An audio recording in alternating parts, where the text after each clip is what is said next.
கொஞ்சம் நல்லா தளிர் எடுக்கணும்னு கொஞ்சம் கூட எக்ஸ்ட்ரா ஊத்துறீங்க. ஆமா சரி. இது வந்து பெண்டால் வந்து கொசுவுக்கு பெண்டால் இது. ஆமா கொசுக்காண்டி. அடுத்து இது வந்து இதுவும் கொசுக்கு தான். ஓ சரி. இது வந்து பூ வந்து வெள்ளையா இருக்கும். ஓ சரி. ஆமா நல்ல பாலிஷா வெள்ளையா இருக்கும். சரி. இது வந்து பூ வந்து மொட்டு வந்து பரிசா இருக்கும். பரிசாகுது. ஓ சரி சரி. பக்கத்துல தான் உங்க வீடு இருந்தா இருக்குது. ஆமா. உங்க வீட்டுக்கு பக்கத்துல இந்த மல்லிகை செடி வச்சிருக்கேன். இந்த 150 கண்ணு வைக்கிறதுக்கு உங்களுக்கு மொத்தம் எவ்வளவு இடம் தேவைப்படுதுன்னு சொல்லுங்க. ஒரு 20 சென்ட் அவ்வளவுதான். 20 சென்ட்ல இந்த 150 கண்ணு. ஆமா வச்சிருக்கு. இந்த 150 கண்ணு கணக்கு வந்து ஒரு 3 லட்சம் ரூபாய்க்கு வருமானம் வருது. இல்ல நீங்க எதுவும் மிகப்படுத்தி சொல்ல தேவையில்ல. இல்ல கண்டிப்பா எவ்வளவு வரும், லாபம் எவ்வளவு வரும்? 3 லட்சம் ரூபாய் எக்ஸ்ட்ரா ஒரு 300 கண்ணு போட்டுருக்கு. இப்ப போட்டுருக்கீங்களா? இப்ப போட்டு ஒரு 15 நாள் ஆச்சு. ஓ சரி சரி பரவாயில்ல. இப்ப நீங்க வந்து 150 கண்ணை போட்டு இவ்வளவு நாள் வளர்த்து லாபம் இருக்குங்க. போய் இன்னும் 300 கண்ணு போட்டுங்க. அதுவுமே உங்க வீட்டுக்கு பக்கத்துல அது எந்த பகுதியில இருக்கு? தண்ணி வசதி கம்மியா தான் இருக்கு. தண்ணி வசதி கம்மியா இருக்கு. அப்ப தண்ணி வசதி கம்மியா இருந்தாலுமே நம்ம அந்த மல்லிகை சாகுபடி வந்து துணிஞ்சு பண்ணலாம். அது வந்து 100க்கு 100 உண்மை. இது வந்து நம்மளுக்கு லாபம் தான், நட்டம் கிடையாது. ஆமா. அக்ரி இன்ஃபோ நேயர்களுக்கு வணக்கம். இன்னைக்கு நம்ம வீடியோவில் வந்து மல்லிகைப்பூ சாகுபடியை பற்றி பார்க்க போகிறோம். அந்த வகையில் வந்து நம்ம இது வரைக்கும் வந்து பார்த்தீங்கன்னா பெரிய அளவில் வந்து 500 மல்லிகை கன்று 800 மல்லிகை கன்றுகளை வந்து பார்த்துட்டு இருந்தோம். இன்னைக்கு வந்து எங்கே வந்திருக்கோம்னு பார்த்தீங்கன்னா இந்த விவசாயிகிட்ட வந்து 150 மல்லிகை செடிகளை வந்து அவங்க வீட்டுக்கு பக்கத்திலே குறைஞ்ச இடத்துல வந்து சாகுபடி செஞ்சு அதன் மூலமாக வந்து டெய்லி வந்து இதுலேருந்து ஒரு நல்ல ஒரு வருமானத்தை எடுத்துகிட்டு இருக்காங்க. அவங்க கிட்ட தான் அவங்களுடைய அனுபவத்தை வந்து கேட்டு தெரிஞ்சுக்க வந்திருக்கிறோம். அவங்க எப்படி பண்ணிட்டு இருக்காங்க அப்படிங்கிறத தான் இப்போ நம்ம இதில் வீடியோவில் பார்க்க போகிறோம். இந்த வீடியோ பிடிச்சிருந்துச்சுன்னா நம்ம சேனலை மறக்காம சப்ஸ்கிரைப் பண்ணி லைக் பண்ணி ஒரு ஷேர் பண்ணிருங்க. வாங்க நம்ம வீடியோக்குள்ள போகலாம். வணக்கம்ண்ணே. வணக்கம் சொல்லுங்க அண்ணா. இப்போ இந்த பூங்கன்னு வந்து இது நடவு செஞ்சு எத்தனை வருஷம் ஆச்சு? நீங்க எப்படி பராமரிச்சுட்டு வரீங்கன்னு? இது ஒரு 2 வருஷம் ஆகுது. சரி. இது 2 வருஷம் ஆகுது. எனக்கு வந்து இது அதிகமா வந்து பூக்குது. இப்ப நீங்க நம்ம ஆரம்பத்துல இருந்து வந்துடலாம். இந்த மல்லிகை கன்று வந்து நீங்க எங்க இருந்து நீங்க வாங்கிட்டு வந்தீங்க? இது வந்து ராமேஸ்வரம். எவ்வளவு ரேட்டுக்கு எடுத்தீங்க? ரேட் வந்து 5 ரூபா. இல்ல ஒரு கண்ணு வந்து 5 ரூபா கண்ணு. 5 ரூபாய்க்கு எடுத்திருக்கீங்க. இது நீங்க நேரடியாவே போய் வாங்கினீங்களா இல்லைன்னா? இது வந்து நம்ம சங்கரன்ல இருந்து சொல்லி வாங்கினது. ஆமா. இப்போ வந்து பாத்தீங்கன்னா இது ஒரு குழிக்கு வந்து எத்தனை கண்ணு வச்சீங்க? ஒரு கண்ணுக்கு வந்து குழிக்கு வந்து 3 கண்ணு வச்சது. 3 கண்ணு வச்சிருக்கீங்க. ஆமா. எவ்வளவு இடைவெளியில வச்சீங்க? ஒரு 6 அடி கேப்ல தான் வச்சது. 6 அடி கேப்ல ஒரு குழிக்கு 3 கண்ணு வச்சு. 3 கண்ணு. ஓ அப்ப நீங்க இப்ப மொத்தம் இதுல எத்தனை மல்லிகை கன்றுகள் வந்து இருக்குன்னு சொல்லுங்க. ஒரு 150 கண்ணு இருக்குது. குழியில 3 கண்ணு தான் வச்சிருக்கீங்க. ஆமா 3 கண்ணு வச்சிருக்கு. மொத்தம் வந்து ஒவ்வொரு இடத்துல வந்து 4 கண்ணு வச்சிருக்கு. ஒவ்வொரு இடத்துல 2 கண்ணு வச்சிருக்கு. ஓ சரி சரி சரி. இப்போ வந்து இந்த கண்ணு வச்சு நீங்க ஆரம்பத்துல வந்து எவ்வளவு நாளைக்கு ஒருக்கா தண்ணி விட்டுட்டு இருந்தீங்க? அது உரம் என்ன உரம் கொடுத்தீங்கன்னு சொல்லுங்க. உரம் வந்து ஒரு 2-3 உரம் தான் கொடுத்தோம். அது பிறகு உரம் கொடுக்கல. நம்ம இது பண்ண முடியாம உரம் தண்ணி எனக்கு கொஞ்சம் பத்தாக்குறையா உரம் கொடுக்க முடியல. மருந்துகள் வந்து அடிச்சுக்கிட்டே இருக்கும். உங்களுக்கு தண்ணி பற்றாக்குறை இருக்கு. ஆமா ஆமா. தண்ணி வந்து எது மூலமா நீங்க தண்ணி பாய்ச்சிக்கிட்டு இருக்கீங்க? தண்ணி வந்து எது மூலமா போர்ல தண்ணி இப்போ சப்ளை இல்ல. அதனால வந்து நம்ம டக்கர்ல பிடிச்சுதான் தண்ணி இது பண்ணிக்கிட்டு வச்சுக்கிட்டோம். டக்கர்ல பிடிச்சு நீங்க பார்த்து உங்களுக்கு இதுல கட்டுப்படி ஆகுது. ஆமா. அப்போ நீங்க ஆரம்பத்திலே வந்து உங்களுக்கு தண்ணி வசதி இதுல வந்து ட்ரை ஆயிருச்சு. போர்ல அப்பவும் நீங்க டேங்கர் மூலமா தண்ணியை வச்சு இந்த மல்லிகை செடிகள் வந்து மல்லிகைகள் பாத்துக்கிட்டு இருக்கு. இப்ப நம்ம அடுத்த கொஸ்டின் என்னன்னா, இந்த மல்லிகை செடிகள் வந்து வறட்சியில வந்து தாங்குமா? வறட்சியில வந்து ஒரு 15 நாளைக்கு தாங்கும். அதுக்குன்னு நம்ம 2வது வந்து டக்கர்ல பிடிச்சு போட்டுக்கலாம். போட்டுக்கலாம். ஆமா. இப்போ வந்து நீங்க அந்த கண்ணு வச்சீங்க பாத்தீங்களா? ஆமா. கண்ணு வச்சதுக்கு அப்புறம் அந்த கண்ணுக்கு வந்து எத்தனை நாளைக்கு ஒரு முறை நீங்க தண்ணி கொடுத்துட்டு இருந்தீங்க? தண்ணி வந்து வச்ச புதுசுல வந்து சின்ன கண்ணுல வச்சது வந்து டெய்லி காலையும் சாயந்தரம் கொஞ்சம் ஒவ்வொரு கப்பு. ஓ சரி. ஆமா. அது பிறகு கொஞ்சம் வளர அப்படியே ஒரு அரை கூட அப்படி ஒரு கூட அப்படியே பெரியதான் வளர்த்தது. ஓ கொஞ்சம் கொஞ்சமா தான் வளர்த்து. ஆமா. சரி. இப்போ உங்களுக்கு வந்து பூ வந்து எவ்வளவு நாளைக்கு அப்புறம் பூக்க ஆரம்பிச்சிச்சு? பூக்க வந்து ஒரு 5 மாசத்துல பூத்துருச்சு. 5 மாசத்துல பூ ஆரம்பிச்சிச்சு. ஆரம்பத்துல எவ்வளவு பூ வந்துச்சு உங்களுக்கு? ஆரம்பத்துல வந்து ஒரு இடம் 2 இடம் அப்படியே வந்துகிட்டே இருந்து அப்படியே படிப்படியா நம்ம உரங்கள் மருந்து அடிக்கிறதுனால அவன் படிப்படியா கூட்டிக்கிட்டே இருந்தது. உங்களுக்கு அதிகபட்ச இது எவ்வளவு? இந்த செடிகள்ல இருந்து அதிகபட்சமா உங்களுக்கு எவ்வளவு இடம் வந்திருக்கு? ஒரு 15 இடம் வரைக்கும் நம்மளுக்கு வந்திருக்குது. ஆமா. சரி சரி. இப்போ வந்து இந்த பூ வந்து பாத்தீங்கன்னா நிறைய விவசாயிகள் வந்து சொல்றது பூ வந்து இப்ப நமக்கு எடுக்க முடியுதுல, நிறைய பூக்க மாட்டேங்குது, இது ஒரு பெரிய சவாலா இருக்குன்னு சொல்றாங்க. இதுக்கு நீங்க எப்படி இதை வந்து சமாளிச்சுக்கிட்டு? சவால் இருக்குன்னு நம்ம என்ன சொல்ல முடியும்னா, அது மருந்து வந்து ஒரே மருந்தா அடிச்சாதான் அது வந்து இதான் மாத்தி மருந்து அடிச்சு அது வந்து செடிகள் கேடுது அப்படிங்கப்ப ஒரே மருந்தா இப்ப வருஷம் ஃபுல்லா ஒரே மருந்தா அடிக்கணும் அப்படிங்கப்ப. ஓ சரி. இப்ப நீங்க வந்து எத்தனை நாளைக்கு ஒரு முறை மருந்து கொடுக்குறீங்க? நான் வந்து 3 நாளைக்கு ஒருக்கா மருந்து கொடுங்க. எந்த மாதிரியான மருந்து எதுக்கு கொடுக்குறீங்கன்னு சொல்லுங்க. நான் மருந்து வந்து தளிருக்கு, அடுத்து கொசுவுக்கு, அடுத்து வந்து மொட்டு வெளியில வர்றதுக்கு. ஆமா, இத மூணுக்குமே கொடுக்குறீங்க. மூணு பேரும் கொடுக்குறோம். செம்பேன் அந்த மாதிரி எதுவும் உங்க செம்பேன் வந்து நம்ம என்னைக்கா ஒரு நாளைக்கு அது இருந்துச்சுன்னா நம்ம தனிப்பட்ட முறையில் அது மட்டும் செம்பேன் மட்டும் தனியா மருந்து வாங்கி கலக்கி அடிக்கும்.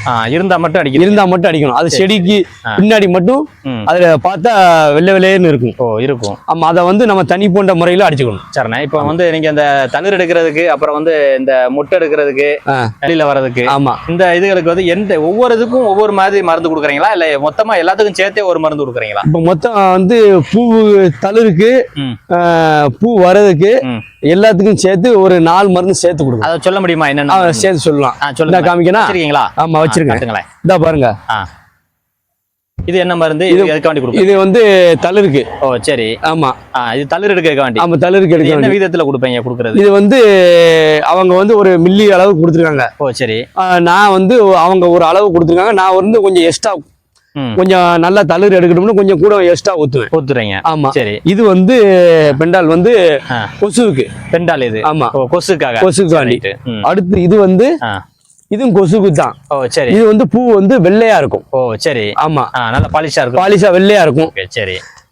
இது வந்து பூ வந்து மொட்டு வந்து பருசா இருக்கும். பருசாகுது. ஓ சரி சரி. இது எல்லாம் சேர்த்து இது வந்து மொத்தம் வந்து 2000, இன்னைக்கு வாங்கினது ரேட் வந்து இன்னைக்கு மதியம் வாங்கிட்டு வந்து 2100 ரூபா. 2100 ரூபா. ஆமா. இது எத்தனை நாளைக்கு நீங்க அடிப்பீங்க? இப்போ நம்ம ஒரு 3 நாளைக்கு ஒரு, நம்ம கொஞ்சம் பூ இருக்க மாதிரி இருந்துச்சுன்னா 4 நாளைக்கு ஒருக்க அடிக்கலாம். ஓ சரி. இல்லைன்னா பூ கொஞ்சம் கம்மியா தளிர் இருந்துச்சுன்னா 3 நாளைக்கு ஒருக்கா, தொடர்ந்து 3 நாளைக்கு ஒருக்கா அடிச்சோம்னா கொஞ்சம் தளிர் தண்ணி விட்டா தளிர் எடுத்துக்கிட்டே இருக்கும். ஆமா சரி சரி சரி. இப்போ நீங்க 2100 ரூபாய்க்கு வாங்கிட்டு வந்திருக்கீங்க. ஆமா, 2100 ரூபா. இப்போ பூ வந்து உங்களுக்கு இன்னைக்கு எவ்வளவு இடம் வந்துச்சுன்னு சொல்லுங்க. இன்னைக்கு வந்து 2 இடம் வந்துச்சு. 2 இடம் வந்து. ஆமா, துல்லியமா கரெக்டா 2 இடம் வந்திருக்கு. இத 4 டைம் அடிக்கும்போது இந்த 2100 ரூபாயை தாண்டி உங்களுக்கு லாபம் கிடைக்கும். லாபம் வந்து நம்மளுக்கு வேற வருமானம் இல்ல, இது வந்து நம்மளுக்கு லாபமா இருக்குது. லாபமா தான் இருக்கு. ஆமா ஆமா. சரி சரி சரி. இந்த மருந்துகளுக்கு உங்களுக்கு லாபமா இருக்குது.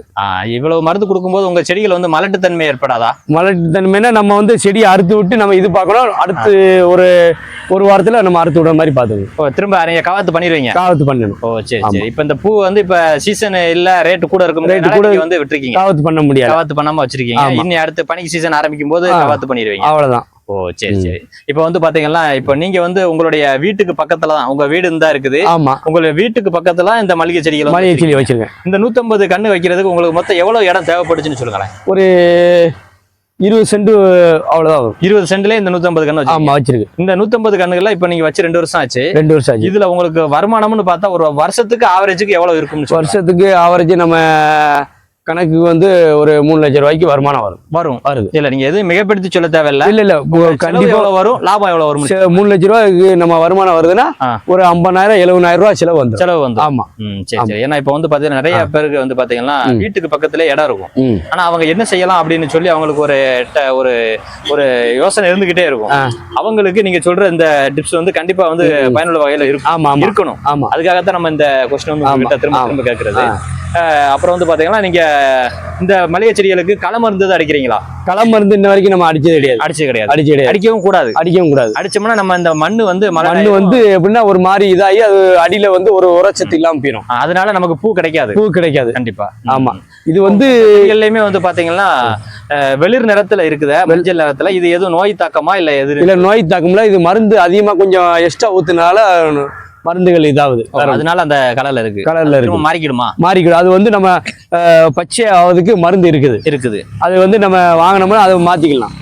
ஒன்றும் பிரச்சனை இல்லை. இப்போதைக்கு பூ இருக்கிறதுனால நம்ம ஒன்றும் பண்ண முடியல. ஓகே. இப்போ வந்து தண்ணி வந்து உங்ககிட்ட தண்ணி வசதி கம்மியா தான் இருக்கு. தண்ணி வசதி கம்மியா இருக்கு. அப்ப தண்ணி வசதி கம்மியா இருந்தாலுமே நம்ம அந்த மல்லிகை சாகுபடி வந்து துணிஞ்சு பண்ணலாம். அது வந்து 100க்கு 100 உண்மை. இது வந்து நம்மளுக்கு லாபம் தான், நட்டம் கிடையாது. ஆமா சரி. இது வந்து ஒரு பால் மாடு நிக்கிற மாதிரி. Okay okay okay. சரி சரி. இப்போ இந்த 150 கண்ணுல வந்து நீங்க எத்தனை பேர் இந்த பூ வந்து பறிக்கிறீங்க? இதுல வந்து நான் இருக்கேன், வீட்டம்மா, மகா, பையன் 4 பேரும் பிறக்கும். ஓ சரி. 4 பேரும் நீங்களே பறிச்சிருக்கீங்க? ஆமா. அப்பா அது கூட எக்ஸ்ட்ரா இருந்துச்சுன்னா அப்பா வருவாங்க. ஓ, ஆள் தனியாலாம் சம்பளம் இன்னைக்கு நம்ம போட்டது கிடையாது. ஓ சரி. பண்படி அதிகமா 15 இடம் இருந்துச்சுன்னா ஒரு 11 மணி வரைக்கும் 12 மணி வரைக்கும் பறக்குவீங்க. ஆமா. நீங்களே பறிக்கிறது? நாங்களே பறிச்சிருவோம். ஓ சரி சரி சரி. இப்போ இந்த 150 கன்று தான் நீங்க போடுறீங்களா இல்ல எக்ஸ்ட்ரா போட்டிருக்கு? இன்னும் வீட்டுக்கு மேற்கிட்டு எக்ஸ்ட்ரா ஒரு 300 கன்று போட்டிருக்கு. இப்போ போட்டிருக்கீங்களா? இப்போ போட்டு ஒரு 15 நாள் ஆச்சு. ஓ சரி சரி, பரவாயில்ல. இப்போ நீங்க வந்து 150 கண்ணை போட்டு இவ்வளவு நாள் வளர்த்து இதுல லாபம் இருக்குங்க போய் இன்னும் 300 கன்று போட்டு 300 கன்று போட்டுங்க. அதுவுமே உங்க வீட்டுக்கு பக்கத்துல? வீட்டு பக்கத்துல அது எந்த பகுதியில இருக்கு? அது வந்து இதே பகுதியில மேற்கு இருக்கு, பின்னாடி இருக்குது. பின்னாடி இருக்கு. சரி சரி சரி. அதுக்கு தண்ணி எல்லாம் எங்க இருந்து? தண்ணி எல்லாம் அது வந்து ஒரு எக்ஸ்ட்ரா ஒரு போர் போட்டுருக்கு. அதுல தண்ணிய கொஞ்சம் இருக்குதுனால நாங்க எக்ஸ்ட்ரா பூஞ்செடி போட்டுருக்கோம். வருங்கிற நம்பிக்கையில போட்டுருக்கோம். ஒருவேளை இந்த கண்ணுக்கு வந்து தண்ணியே இல்லாம போயிடுச்சு, ஆமா, ஒரு மாசம் நமக்கு தண்ணி கொடுக்க முடியாத சிச்சுவேஷனுக்கு போனாலும் இந்த இது வந்து வாடிட்டாலும் திரும்ப இதுக்கு தண்ணி விட்டா தழுக்கும். ஒரு மாசம் வரைக்கும் இது தாக்கு பிடிக்கும். மத்த பயிர் மாதிரி கிடையாது. இது ஒரு மாசம் வரைக்கும் தாக்கு பிடிக்கும். ஒன்றும் பிரச்சனை கிடையாது. நமக்கு தண்ணி வசதி கம்மியா இருந்தும் வீடு பக்கத்துல இருக்கும், நமக்கு ஒரு 10 சென்ட் 20 சென்ட் இடம் இருக்கும், தாராளமா இந்த மல்லிகை செடியை வந்து போடலாம். கண்டிப்பா போடலாம். Okay okay. பராமரிப்பு மட்டும் கரெக்டா இருக்கும். பராமரிப்பு கரெக்டா இருக்கணும். நம்ம வேலையில கரெக்டா நீட்டா பார்த்தா நம்ம லாபம் தான், நட்டமே கிடையாது. சரி சரி சரி. சரி, இவ்வளவு நேரம் வந்து நமக்கு மல்லிகைப்பூ செடியில வந்து உங்களுடைய அனுபவத்தை, உங்களுக்கு எந்த அளவுக்கு தெரியுமோ அந்த அனுபவத்தை வந்து நமக்கு தெளிவாவே வந்து பாத்தீங்கன்னா A to Z ரொம்ப தெளிவாவே நமக்கு வந்து நம்ம சேனல்ஸ் வந்து ஷேர் பண்ணிருக்கீங்க. அதுக்கு உங்களுக்கு ரொம்ப நன்றி. வணக்கம்.